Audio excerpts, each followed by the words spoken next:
Speaking of, just plummeting and crashing and burning and just making everyone cringe and laugh, it's time for everyone's favorite segment of the week. It is Dave Meltzer's dumb moment of the daily week.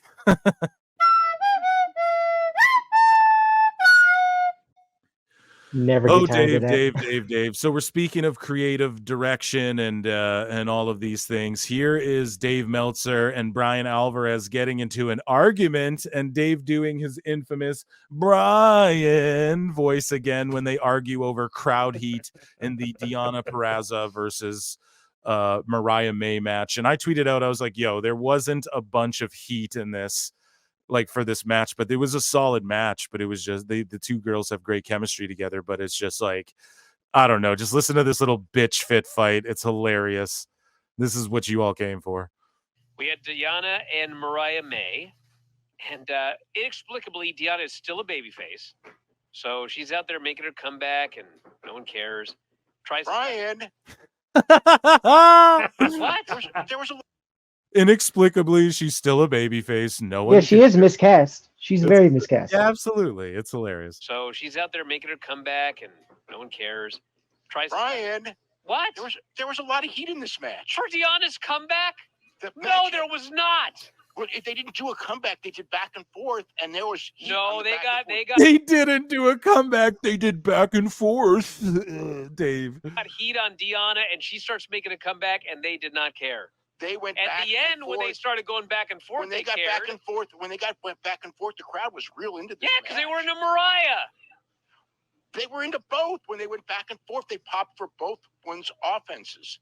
This one, Dude, oh my God, they popped for both of their offenses. Oh my God, Dave, what has wrestling become? Bryan, they were into this match. No, I watched this match. I was like, we're doing this again. Deonna's making a comeback, and it's quiet. They weren't. I was watching it. I'll load it up right now if I have to. Load it up. Load it up. Load it up. Load it up. You're Bryan fighting back.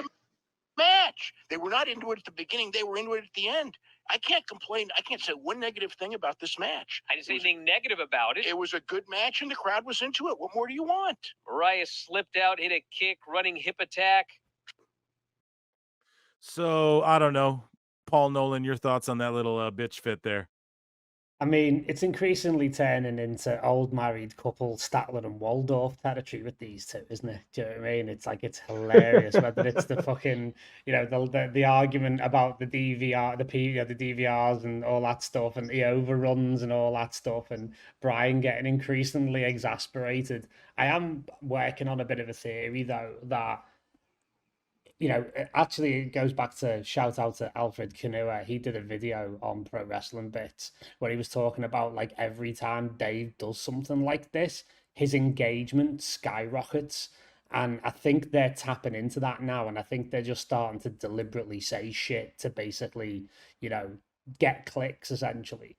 So it'll be interesting to see whether or not they run afoul of the new Twitter rules, because apparently engagement farming's on its way out. How do they gauge the IWC How do they how do they gauge the engagement farming? How the fuck do they? I have no idea. I mean, I'm sure that's just some sort of algorithm or some sort of AI to do that. So Jesus Christ, Marty, what do you think about their little bitch fit there? And Bryan fighting back a little bit. We've seen more and more of this recently. Yeah, I think especially in the past year, like with the downturn of AEW, I think it's even getting to a point where Alvarez I know he's supposed to work the gimmick, but I think he snaps out of it and thinks like the rest of us.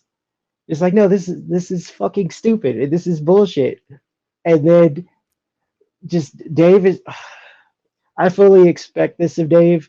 And Dave is like if Jericho's 1A, then Dave would be 1B, and they just switch off back and forth between thinking that they're smarter than they are, and then just tripping and stumbling into some shit that kind of works, and then taking it and running it into the ground to where it never becomes convincing ever again.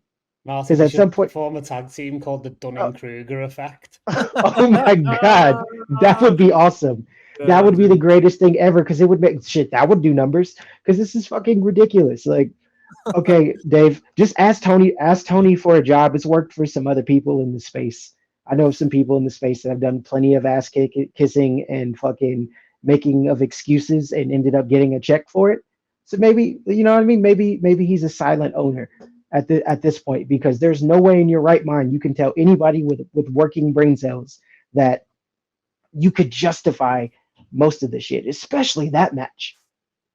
That was like what? Yeah. First off, the 17 people in the crowd were hot for that. Yeah. How? I don't know, dude. I watched it and they weren't really hot for it, but it was a good match. I like both those ladies, but They just were Dave looking at Mariah May. Yeah, Dave Meltzer, speaking of women's wrestlers, though, he goes, Dave Meltzer had incredibly high praise for Stardom's AZM following her appearance on AEW Collision last week, claiming she's a better wrestler than Mercedes Mone. And I'm just laughing. I'm like, what does that even fucking mean? She's so good. She's such a good wrestler. Even if Mercedes gets back to the level that she was, AZM's actually a better wrestler than she is. What does that even mean? Marty, go ahead. What are you saying? You're saying, well, like I said, you got to be Japanese. Yeah, especially if you're a woman, then you get nothing. Then to get your 5 stars or your cage match rating. And the irony of it is, oh no, exactly. The irony of it is though is just for him to criticize Mercedes Mone, but don't like only poor people only watch WWE. So if you CEO with all the money, you can't start of what rich people shit. Yeah. And they're not like they're I don't know if you got into it the way that they're burying her. Remember, I told you this before. If she goes over there, she's gonna do a promo. They'll have her on TV once a week, and then she'll do a match every 3 months until the contract runs out. Oh my God. She's not even on the pay-per-view, and then Dave's going out and going, yeah, AZM's so good. She's like better than Mercedes Mone. Like, what? Why are you bringing Mercedes into this, bro? Like, what the fuck? It's so weird to me. I'm just like, what does this even mean? Like, it's just like, Dave, Paul Nolan, what do you think about this one? Well, yeah, I thanked Marty for saying what was on my mind. It's like, of course he's saying that she's Japanese. You know, it's as simple as that. You know, it's all these sort of, niche Japanese talents. They're always better than everyone else. And, the classic, 5 stars in the Tokyo Dome and all that bullshit. It doesn't, like you said, it's meaningless. It's empty. It's just some words that fall out of his brain in like not much of an order. Yeah, dude. Well, even the ones he's talking about though, because all of the great ones that deserve that praise or that he talks about that are Japanese, where do they go to work? Where do they always end up? Just saying. Mm-hmm. Just an observation. Mm-hmm. And where are they going to end in future with everything that's just unfolded? Tatum, he had something to say about WWE NXT Tatum Paxley. Now, NXT surviving as one of the best women's divisions in the history of wrestling, I would honestly say. And Meltzer goes, I hate the character, hate it. It's just a waste of time. It sucked with Alexa Bliss, then Alba Fire and Isla Dawn did it, and it wasn't good with them either. And she's the worst out of all of them. Did you like Mariah May? What? Well, here's the thing. Mariah May is just like her gimmick is doing Tony Storm's old gimmick. It's the dolled up, but prior to that, it was the dolled up version of this. The obsessed follower that gets involved in the matches, that even gets to a point where they copy the gimmick. It's the same shtick. But he's comparing it to Alexa Bliss because it's spooky, and like Alba Fire and Isla Dawn, and it's like, hey, Alba Fire and Isla Dawn aren't anything like Alexa Bliss, dude. What the fuck, Dave? He's so out of touch. And then she's the worst out of all of them. So I've said it. I don't like all the spooky chicks all the time, but I don't know. Dave just being like, I hate this character. I hate it. And it's like, I don't know. It's the same thing as Mariah May, like you're pointing out. So it's like, it's not my favorite. Does he hate Julia Hart? But then he doesn't even compare it to fucking that. He compares it to Alba Fire and shit. And it's like, well, they're like that movie. They're like the girls who got lost in the forest and enchanted by the witches and are dancing naked around the cauldron. Like, that's different than this. I don't know. This is like obsessive goth friend. I don't know. Dave just shitting on this gimmick. Who hurt him in high school that he has to carry this with him? he's allowed to have his opinions though. Like I'm never gonna hate a motherfucker for having opinions. So yeah, what do you think though, Marty? Like what do you think about, I mean, you said it, Mariah May. What about you, Paul Nolan? What about you? You feeling this? I think it's hilarious. I think I saw it on Twitter somewhere where somebody said Dave clearly thinks black lipstick equals spooky. Yeah. And it's just like, it's just bullshit. I mean, the one thing I'd say that will probably cover a lot of what I think about the whole Trick Williams thing is that, has Dave ever been told that NXT is a fucking developmental platform? Why are you burying people like they're on the main fucking roster? Stop it. Because it's the Fed. It's the Fed, bro. But yeah, Marty, so Because like the takeovers do more numbers than Dynamite has, that is on equal par with all these bullshit pay-per-views that nobody paid. Like, I don't pay attention to shit. I can't get through. I got relatives there. I can't get through an episode of Dynamite in one sitting. Like, it takes me 2 days of getting through it, or I'll just watch recap shows on YouTube the next day after I watch what I want to see in it. And the fact that NXT has just been just on fire. Like this is like recently, it's been like the gold and black era, like takeover levels of like consistency, storytelling, like character development, like it's concise.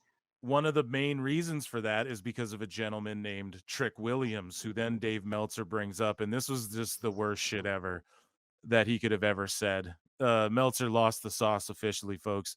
Trick isn't that, he never had the sauce, but you guys know what I'm saying. Trick isn't that good. That's the reality. He's got incredible charisma, but you put him in a main event match. Granted, he did look really good against Ilya, but Ilya is one of those people that gives you a false perception of the ability of the other person. Dave, what are you fucking Did he just talking unintentionally about? compare Ilya to Bret Hart? Jesus Christ. That's what, like that's basically what he did. Or a tag team wrestling the Young Bucks. You always look better. Huh? I'm sorry, who of the Young Okay, you triggered me. You triggered me. You triggered me. Who of the Young Bucks made look better? They bury everybody that they work against. All of their best matches were in New Japan. It's the same shit. Just to dead that. It's the same shit and the same bullshit rhetoric. The elite as a whole have not looked as great as anyone says they are since they all left New Japan. That includes Kenny.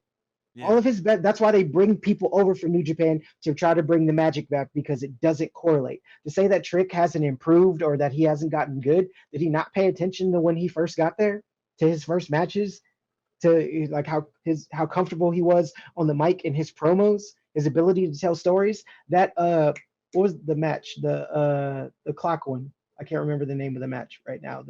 That they did at they did at the takeover. Like just the build of that, it looked like he was going to win it, and they literally had us believing, oh, they're going to shit on Trick, and that. Oh, go ahead. That comeback at the end, that alone, how believable that was, and how we were all like sucked in, just over, thinking like over, dude. Especially like when they go to. You hear the crowd? Dude, they popped at SmackDown. He popped saving Mello at SmackDown. But Dave goes, Trick isn't that good. That's the reality. He's got incredible charisma, but when you put him in the main event match, granted, he did look really good against Ilya. So I responded, I tweet out, I go, Meltzer says in the same sentence, Trick wouldn't be good in a main event, even though he did good in the main event he was just in. And I just wrote, he's got to be trolling. There's no way he's this stupid. And unfortunately, I think he is that stupid. And then I also tweeted out and responded. I just said, yo, Dave's such a dummy. Why isn't Trick good? Because he doesn't do flips and bury all his moves. Here's an idea, Meltzy. Maybe Trick is just over because he's that dude. He doesn't have to do shit because whatever it is, he just has it. I don't have enough characters because I'd be like Hulk Hogan. You know what I mean? Whatever, which means more than your 5 stars. The flute, cued the flute up. Dave's holding L's. Paul Nolan, what do you think about him just like shitting all over Trick, who's like so over in NXT right now, dude? It's like ridiculous how over this guy is. Well, you know, I can see where he's coming from on one perspective, if I'm going to be completely honest. Yeah. Right? Because when you wrestle against the 2 bouncers from the Blue Oyster Bar, anyone's going to look good against those 2 motherfuckers. Mm-hmm. I mean the Young Bucks, because for me they look like 2 bouncers from the fucking Blue Oyster Bar in fucking Police Academy. But especially with their current get up, right? Or, the Rockers Tribute Act, basically dollar value, Rockers. But yeah, this is absurd. Like, they just did the biggest gate in NXT history. You could have fit 3 to 4 AEW TV tapings in their one takeover crowd. And he has the nerve to say that when, again, he's putting over, trendy, small European white dude who, don't get me wrong, Ilya is really good. Looked great against Nakamura on Raw recently. I'm a Agreed. fan, like him, very interesting. But, you just can't do that to somebody like Trick because he's over like Rover. He's got a great gimmick. He's got a great look. He's got the it factor, like you said before, Phil. And he's only going to trend in one direction. So I refer back to my previous comments, which is, I know it's because of the Fed, but regardless of that, how fucking dare you, Dave Meltzer, shit all over someone who is literally only, 2 to 3 years into this and is clearly on the job learning and doing amazing things already. And in 5 years is probably going to be on the top end of the main roster. Fucking ridiculous. Yeah, he'll be He'll main be world champ in the next 5 years. Yeah, he'll be main eventing WrestleManias one Him day. and dude. Braun and a few others, yeah.